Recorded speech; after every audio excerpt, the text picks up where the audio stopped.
What's up, guys? I'm Adam Hightower, and I shouldn't be alive today. Let me tell you the story.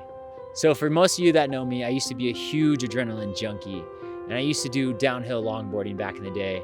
And for this particular story in 2011 in California, the summertime, me and my friends, we would go out to this mountain and bomb the hills, as we called it. We would hit up speeds to about 30 to 40 miles an hour, going down these mountains on our longboards. What was crazy about this particular experience, this particular time, is we had probably gone like 6, 7, almost 10 times before this on that same exact mountain. But this in particular time, we decided that we wanted to actually wear helmets. And what was crazy about this whole event is that even when we were packing our bags to get ready for the day to go out to this mountain, because it was probably about a 45-minute drive to where we needed to go. And so we were packing our bags and everything was set. Everything was in our trunk of our car, and we wanted to go out and go. And I was actually driving the car, and for some reason, something was telling me that I needed to grab my helmet. And in my own head, I thought, no, I had actually grabbed my helmet, like everything's in the trunk. And as we kept driving, we were getting farther and farther away from my house, and a voice kept telling me that I needed to go back, like turn around, you forgot your helmet. And so finally I listened to that voice. So I told my buddies we needed to actually go back to the house because I forgot my helmet. And I didn't know if I did or not, but I just wanted to make sure.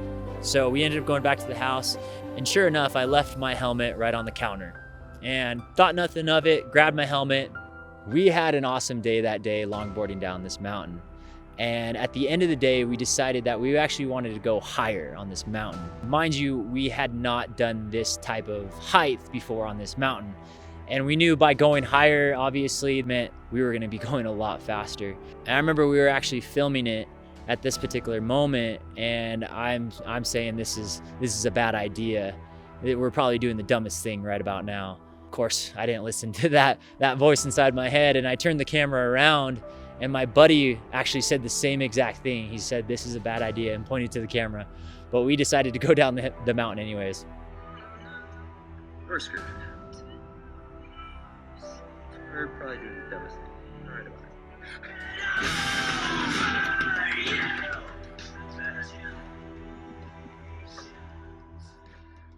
For this particular experience in my life is very emotional for me. Now, I had a friend in front of me and a friend behind me when we started going down this mountain. I don't remember a single thing for about 45 minutes, but luckily the friend behind me told me all about it. And so we went down the mountain. We were hitting speeds to about 30, 35 miles an hour.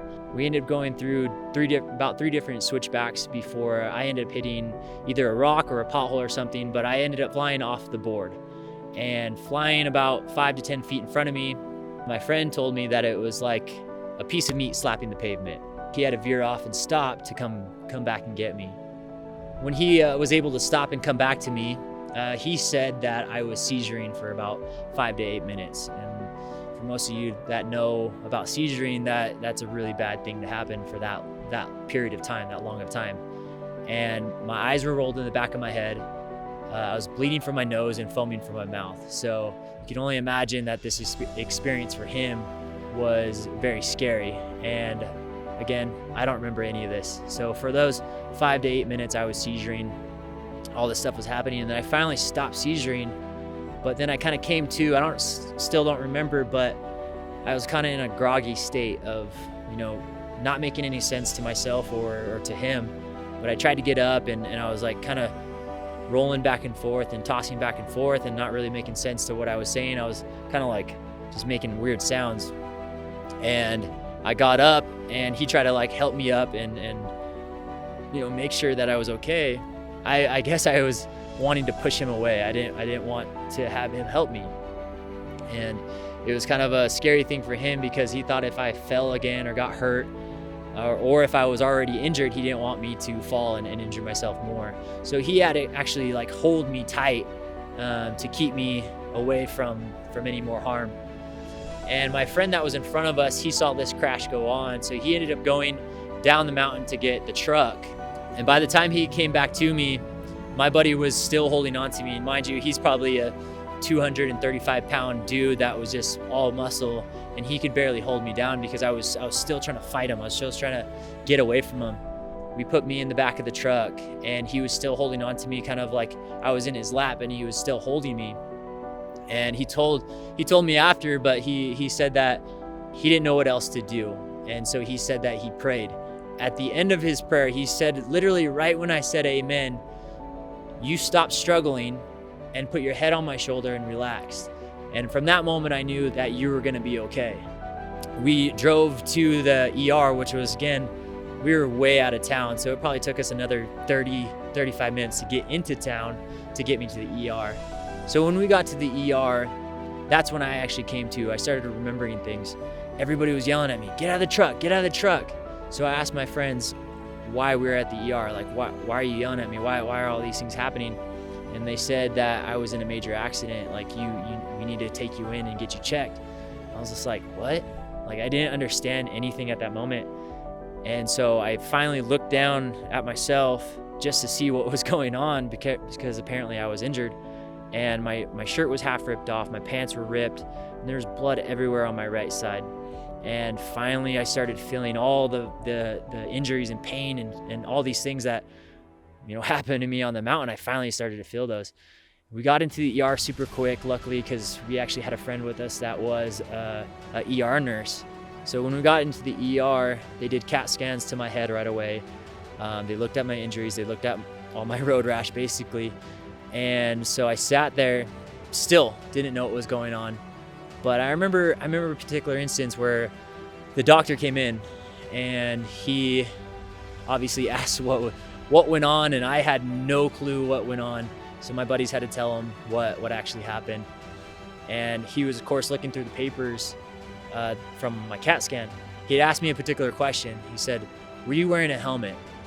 And of course I said, yes. It was actually the first time that we had worn our helmets. Good, because if you weren't wearing that helmet, according to the force trauma that you had to your head, you would have died on impact. So by hearing this from the doctor, I knew right then that God had a hand in all of this by telling me that I should have grabbed my helmet when I forgot it. Even when my friend was able to pray over me to make sure that I was okay. Even a week later after my crash, a guy was on the same mountain in the same area and crashed exactly the same way I did, but he broke his collarbone and his neck.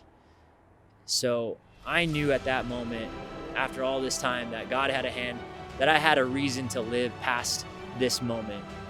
So I want to personally thank the Pro-Tec helmet company for saving my life, because without your guys' manufacturing of building those helmets the way they should be built to protect us, I'm able to actually live the life that I've always wanted. Knowing that God had his hand in this and that you guys were able to manufacture and build these helmets to protect us, those two things help me do the things that I'm doing now. So far, I've lived a wonderful life. I've been able to travel the world, all over the world, and see amazing places, to work with so many different amazing people, and to do what I'm most passionate about and do what I love and create memories.